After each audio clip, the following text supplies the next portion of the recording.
एक बार की बात है, किसी जंगल में एक कौवा रहता था। वो बहुत ही खुश था क्योंकि उसकी ज्यादा इच्छाएं नहीं थीं।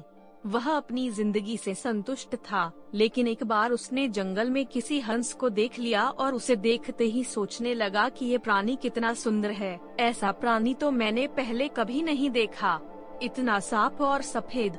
यह तो इस जंगल में औरों से बहुत सफेद और सुंदर है, इसलिए यह तो बहुत खुश रहता होगा।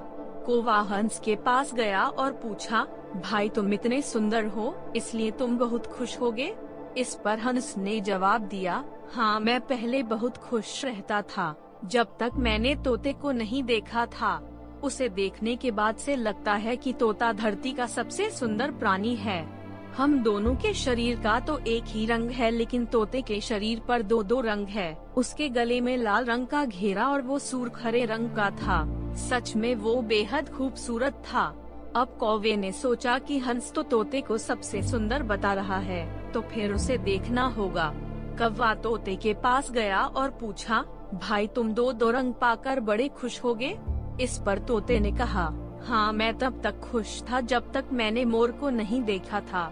मेरे पास तो दो ही रंग हैं, लेकिन मोर के शरीर पर तो कई तरह के रंग हैं। अब कौवे ने सोचा, सबसे ज्यादा खुश कौन है, यह तो मैं पता करके ही रहूँगा, इसलिए अब मोर से मिलना ही पड़ेगा।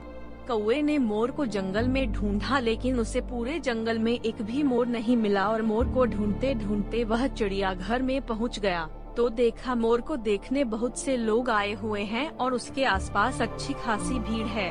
सब लोगों के जाने के बाद कौवे ने मोर से पूछा, भाई तुम दुनिया के सबसे सुंदर जीव हो और रंग बिरंगे हो, तुम्हारे साथ लोग फोटो खिंचवा रहे थे, तुम्हें तो बहुत अच्छा लगता होगा और तुम तो दुनिया के सबसे खुश जीव होगे। इस पर मोर ने दुखी होते हुए कहा, भाई अगर सुंदर हूँ तो भी क्या फर्क पड़ता है, मुझे लोग इस चिड़ियाघर में कैद करके रखते हैं, लेकिन तुम्हें तो कोई चिड़ियाघर में कैद करके नहीं रखता और तुम जहाँ चाहो अपनी मर्जी से घूम फिर सकते हो। इसलिए दुनिया के सबसे संतुष्ट और खुश जीव तो तुम्हें होना चाहिए, क्योंकि तुम आजाद रहते हो। कौवा हैरान रह गया, क्योंकि उसके जीवन की अहमियत कोई दूसरा बता गया। दोस्तों, ऐसा ही हम लोग भी करते हैं।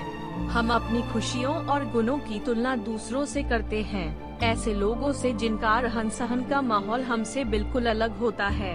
हमारी जिंदगी में बहुत सारी ऐसी चीजें होती हैं जो केवल हमारे पास हैं, लेकिन हम उसकी अहमियत समझकर खुश नहीं होते।